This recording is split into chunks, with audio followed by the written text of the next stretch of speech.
I'm Bugles. I am a classical and flamenco guitar maker. I came to Miami in 1994 when I was 23 years old, many years ago.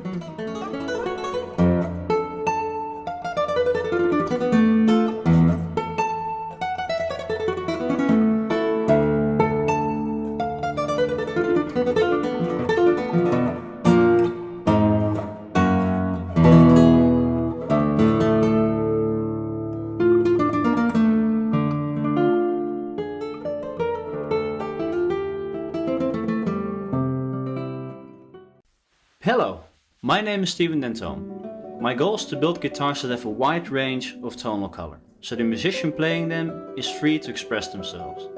Beauty and sound is what inspires me. That is why I want to revive the Spanish sound of the legendary guitar builders of the turn of the 20th century and reintroduce them in the 21st century while keeping in mind the modern desires for volume and projection. Please feel free to contact me if you're interested in my work. I would love to get to know you.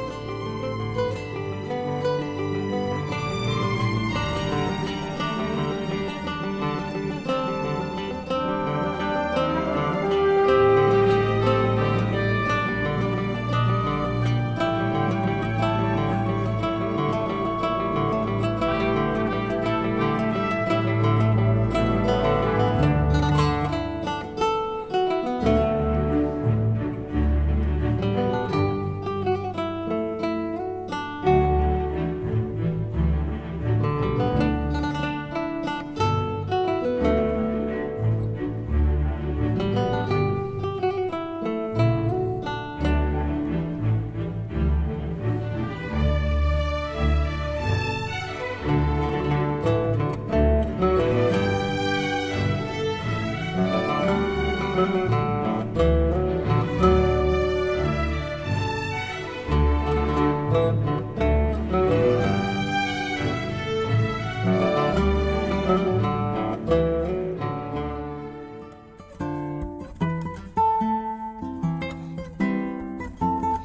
Bill Glass. I am a classical and flamenco guitar maker. I came to Miami in 1994 when I was 23 years old, many years ago.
Hello, I am Badi Assad. Welcome to my workshop, An Intuitive Approach to Guitar Technique and Interpretation. This is part of the International GuitART Festival, Miami GuitART Festival, the virtual experience. I have to apologize for any noise that you might hear during this, but I'm recording for you here in Chicago, where it's very cold outside, and I have a heater here just by my side that is like a train machine once in a while. But anyway, I also apologize for my English, but bear there with me, okay? Why intuition is important? A little background. You may know I'm the sister of Sergio and Odair Sergio and Odair Assad, the Assad brothers. Yes, when I was born, they already played the guitar. So you imagine that I was raised to think that play guitar in that level was normal. Anyway, our first teacher. I say our because our father was Sergio Odair's first teacher, and as well was my teacher when I decided to play guitar as well. Many years later. I started when I was 14 years old. Sergio and Odair started when they were 8 and 12. Talking about our father, seu George, he was a self-taught mandolin player. We have a special mandolin in Brazil, and this instrument is the lead instrument for a Brazilian genre of music, instrumental music, called chorinho.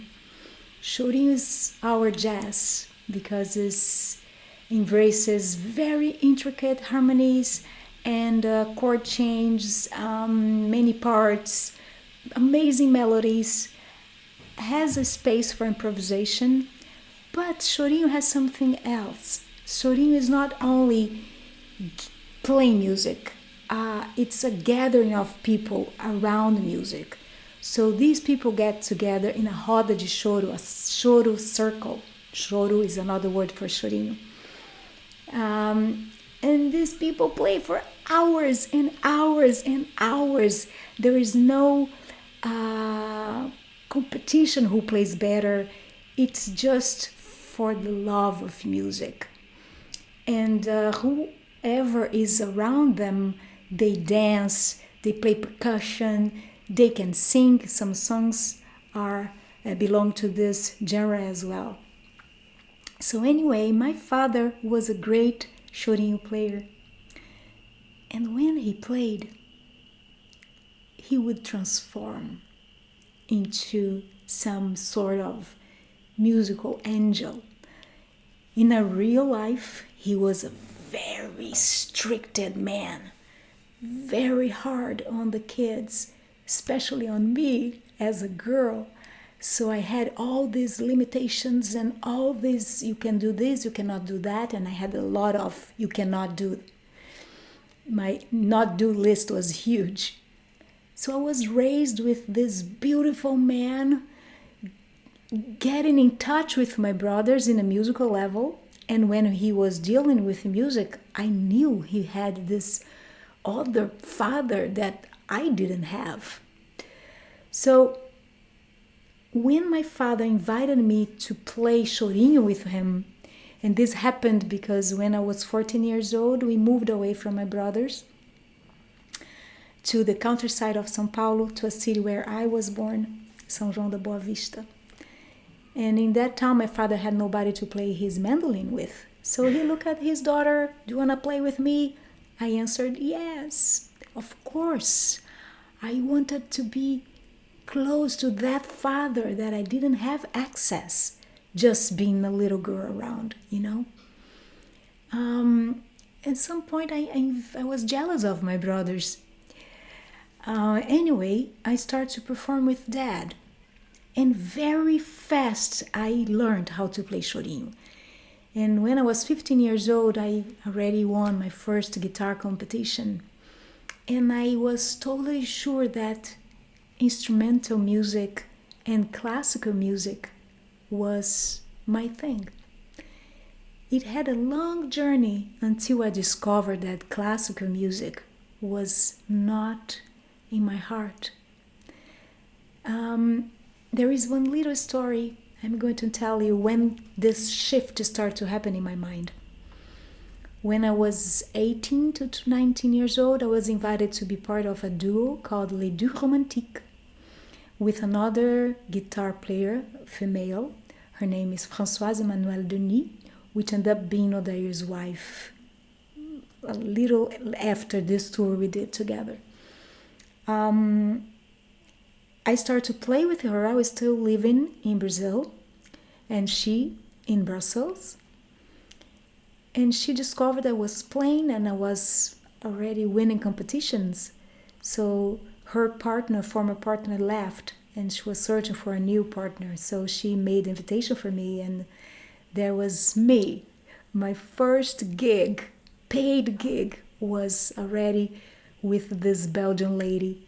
And our first tour was in Israel and opening for the Assad brothers. Huge responsibility. Anyway, I go to Israel with them. And there was like 5-6 concerts there. And in the middle of our tour, they put up a party for us, for them. And I was there. Everything was very nice for me. I was happy as it was. But my brothers were like, let's go home. Let's go to the apartment, to the hotel. And when we managed to start going, somebody brought a guitar and put on Sergio's lap. And Sergio, Jesus, okay. I could read in his mind I'll play something so we can leave. And to help him, I said, Sergio, do you want me singing? And he said, do you sing? I said, oh, yeah, I guess I know a couple of songs. And we start jamming. Ha! We spent 1 hour having fun. Something we have learned with our father. Just music for fun. And on the way back to the hotel, we were in a van. It was nighttime. So I was looking to the sky. Very beautiful sky. And Sergio started asking me, Badi, what are you doing that you are not singing? Instrumental music is a small world comparing with what you can do with your voice. I say, what? Gosh, when he was telling me these stories, I remember I saw a shooting star. And that I was like, wow, mystical. That means something. So when I went back to Brazil after that trip, after that party and that moment, I started doing everything that once I had dreamed while a little girl. Because if you have asked me, the little Badi, what do you want to do when you grow up? I would say, a dancer. But anyway, I was back then 19 years old, so I started to have dance lessons, theater lessons, singing lessons, and I kept playing my guitar. Until one moment, the festival, the guitar competition in Chile, huge back then, Dr. Luis Sigal in Viña del Mar, they chose me to represent Brazil in their competition. So I had to stop with everything that I was having fun, practicing, and developing my skills. I stopped it and I moved it back to my parents' home and start playing guitar, played guitar. 5, 6, 7, 8, 9, 10, 14 hours a day. It was not enough. I remember playing for my mother and shaking. And I was like, what am I going to do? I cannot even play for my mom. Something is wrong with me. And it was because I had decided that I didn't want to play classical music. But that was me forcing myself to it. 20 days before my travel, I hurt my hand. And that was the end of the competition for me. But I learned a very good lesson. In my mind, I had no courage to stop, but my body did. So we really have to pay attention in our accidents. And that one was not the first time I had accidents in my life. And I am very aware that they happen for some reason.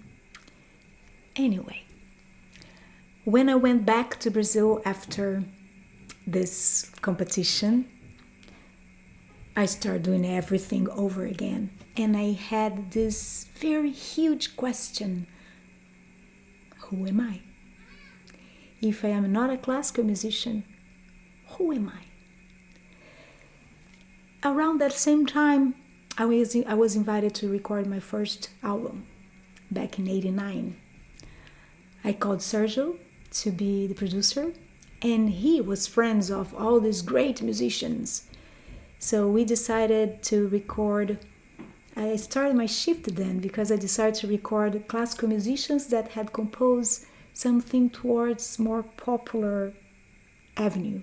So I chose to record Hollandians, Leo Brouwer, and some Brazilian composers, among them my brother Sergio. I recorded the album, and came a flautist, a drummer, a percussionist, synthesizer, viola player, etc.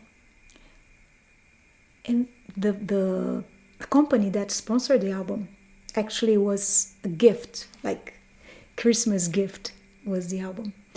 And this company provided a very beautiful opening, a release party, which all these musicians came. And that was the beginning of my career, right? With my new self, which I wasn't so sure what was anyway. But something very interesting happened. I had the LP called Dança dos Tons. If you are curious, I have it, the songs you can listen to in my website, badiassad.com. I had the LP and I could start shopping for concerts. Okay, I found one concert like 4 months after. But then came this huge, tremendous doubt.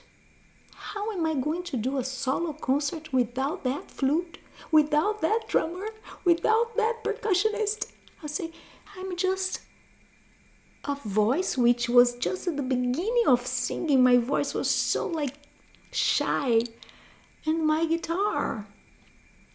Then I said, wait a minute, the flute solo, I can do that with my voice. No big deal. I started to do the song and do the sound with my voice, the melody. In about the synthesizer was doing some wind sound for Leo Brouwer's composition. Do you know the La Huida de los Amantes por el Valle de los Ecos? So, the escape of the lovers through the Valley of Echoes. And the synthesizer was doing this wind. And I was like, wow, I think I can do the wind sound if I do... Is that a wind? Yeah, it could be. Then I started listening to very carefully. And there was nuances in the sound of the wind. So, cool. And if I breathe in, can I keep doing the sound? Then I realized I could do this very long wind sound.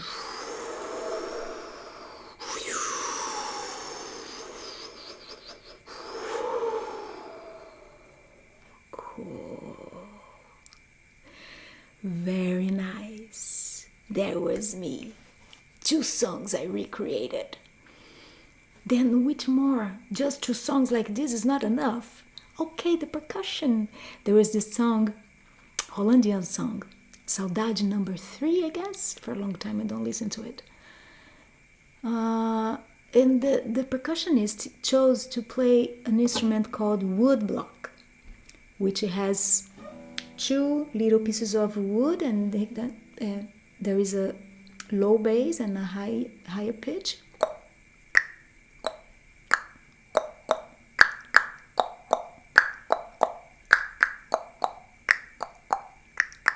I realized I could do that with my mouth.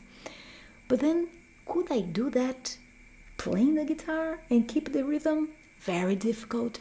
So I invented a symbol for, and wrote in the piece of music, in the sheet music, all where I should do these sounds to help me coordinate it. And that was the beginning. My mind started open so much to what I could do with my voice to recreate those sounds. Of course, I didn't stop in the compositions that belong to the album. I started to compose my own songs using the things that I was discovering I could do with my voice. I discovered I could do so much what we call mouth percussion.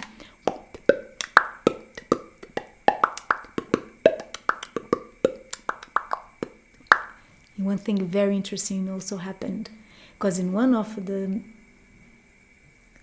tracks there was the percussion and the flute at the same time. Back then I thought, this is too hard, I cannot do it. Years later I developed a way of doing it where I can keep the melody while I do the mouth percussion at the same time. And something like this.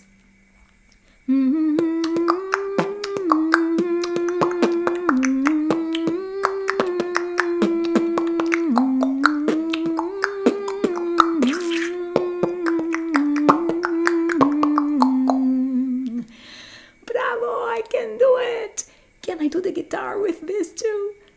I also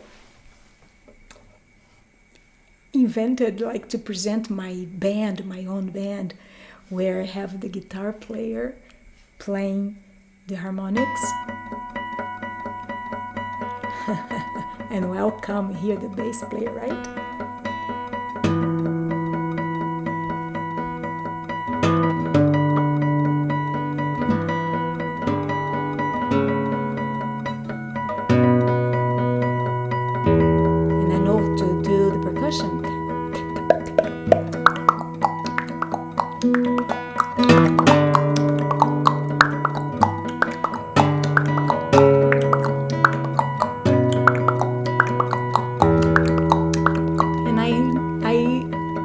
To sing doing all of this all together.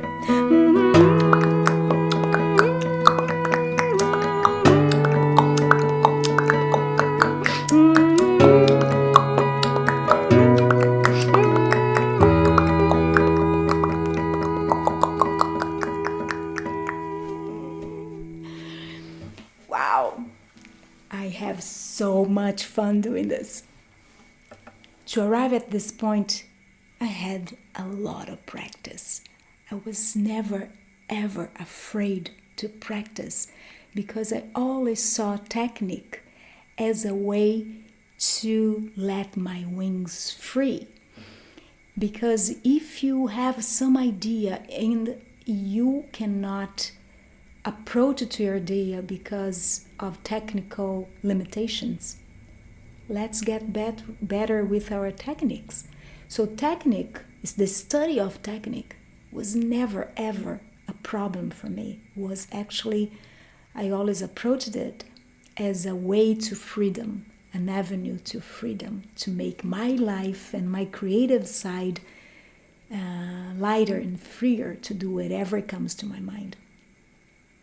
So the things with my concert, I did crazy stuff for that first concert. The week that I was going to perform, Sergio came to visit me, and I played for him a concert. I brought him in my small room, and I played for him. And you know, those cartoons where the mouth drops, the tongue rolls down, the eyes are just open and wide. And there was Sergio looking at me. Are you going to have courage to do that on stage?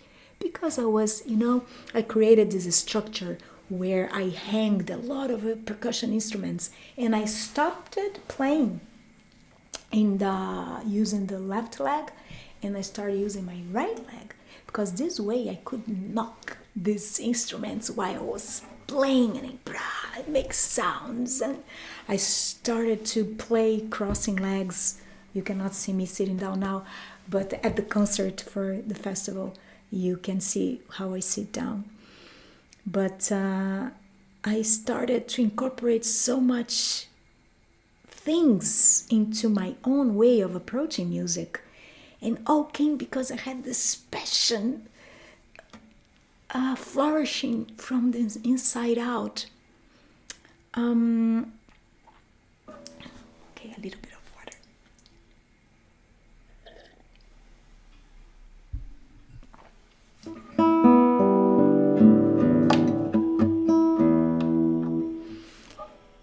And Sergio, are you going to have courage to do that? I said, yes. And he mentioned, well, I've never seen anybody doing that. And go for it. It's good. Oh my Lord, I did it.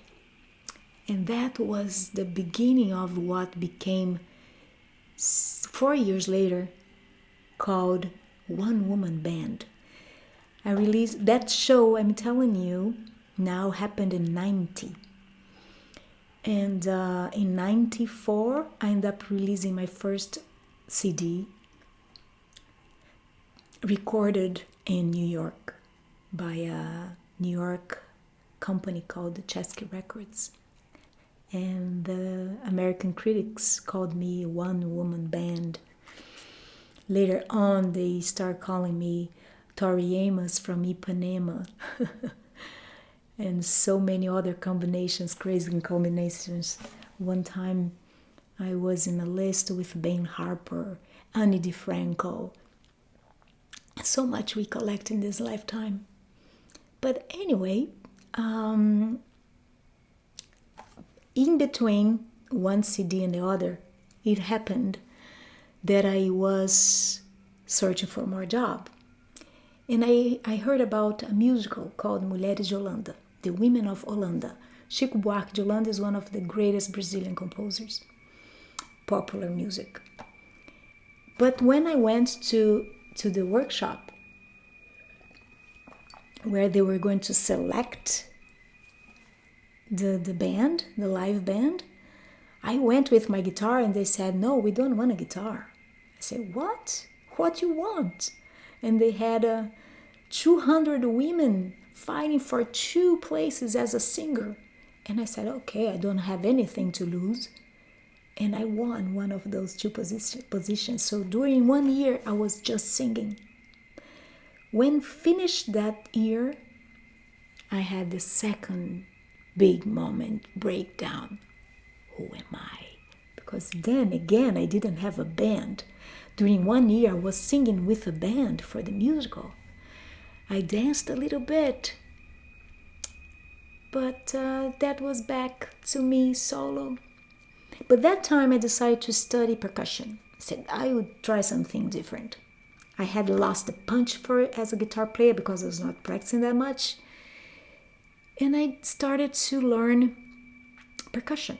So the first instrument I learned was not this specific one, but this is for the recording, this environment that I'm doing here. It is not as loud as the other ones, so it's better if I show with this one. But it's a shaker, which you have 2 main sounds, this and this.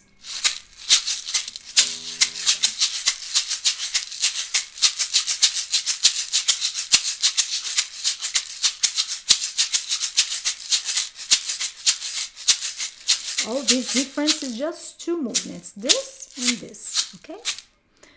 So I learned how to play that reading a piece of written rhythms. First month, okay, I was doing that. Then the guy started to practice the other hand, right? The same movements.